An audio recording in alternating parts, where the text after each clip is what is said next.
సింహరాశి వారికి గవర్నమెంట్ ఉద్యోగం కోసం చేసే ప్రయత్నాలు, ఇతరితర ఉద్యోగం కోసం చేసే ప్రయత్నాలు, రాసే పరీక్షల్లో మంచి మార్పులని, శుభవార్తలను వినగలుగుతారు.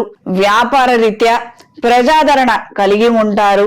కొన్ని నూతన కార్యక్రమాలు, శుభకార్యాలకు సంబంధించినటువంటి మీ అంచనాలు తారుమారయ్యే అవకాశం ఉంది.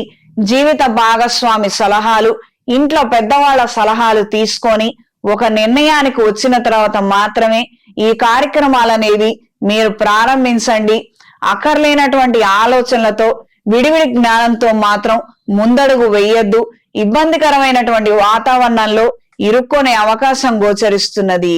దూర ప్రయాణాలు, ఆకస్మిక ప్రయాణాలు అనుకూలంగా ఉంటాయి.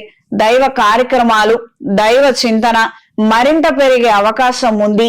స్పిరిచువల్ గ్రోత్ కు సంబంధించినటువంటి అంశాలు, ఇది అనుకూలమైన కాలం.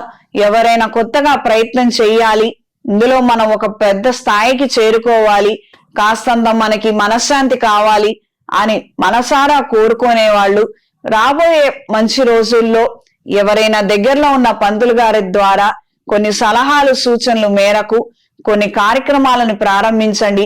నిత్య దీపారాధన, నిత్య స్తోత్ర పారాయణ, ఈ రకమైనటువంటి మార్పుల్ని మీరు తీసుకురాగలిగితే అనుకూలమైనటువంటి ప్రభావం మీ మీద, మీ కుటుంబం మీద ఖచ్చితంగా ఉంటుంది. వృత్తిరీత్యా తీసుకునే నిర్ణయాలు, చేసే ప్రయత్నాలలో టీమ్మేట్స్, కొలీగ్స్ తో అంతగా సహకారం ఉండకపోవచ్చు. ఏం చేసినా మీరే చేయవలసినటువంటి పరిస్థితులు ఏర్పడతాయి. ఈ సింహరాశి వారు రాబోయే మహాశివరాత్రి పర్వదినం నాడు అమృత పాశుపత హోమాన్ని జరిపించండి. శివపార్వతుల అనుగ్రహాన్ని పొందగలుగుతారు. ఇంట్లో, వ్యాపార ప్రదేశాలలో దైవికం పొడితో ధూపం వేయండి.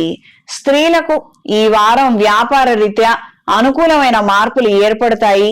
క్రితం పెట్టినటువంటి పెట్టుబడులను అందుకోగలుగుతారు. రాబోయే రోజుల్లో పెట్టుబడులు పెట్టడం, రా మెటీరియల్ ప్రొక్యూర్మెంట్ కు సంబంధించినటువంటి అంశాలు అనుకూల దిశలో ఉంటాయి. జ్యువెలరీ వ్యాపారస్తులకి, ఇమిటేషన్ జ్యువెలరీ వ్యాపారస్తులకి, ఫ్యాషన్ డిజైనింగ్ లో ఉన్న వారికి, పూల వ్యాపారస్తులకి, క్యాటరింగ్ వ్యాపారస్తులకి కాలం అనుకూలంగా ఉంటుంది. చేతి నిండా ఆర్డర్లతో, కాస్తంత పనులతోనే మీ కాలం గడిచే విధంగా పరిస్థితులు ఏర్పడతాయి. ఈ వారం సింహరాశి వారికి కలిసొచ్చే రంగు నేరేడు రంగు, కలిసొచ్చే దిక్కు తూర్పు, కలిసొచ్చే సంఖ్య 2. ప్రతిరోజు ఆదిత్య హృదయాన్ని పఠించండి. ఎరుపు ఒత్తులతో, అష్టమూలిక తైలంతో రవిగ్రహం దగ్గర దీపారాధన జరిపించండి.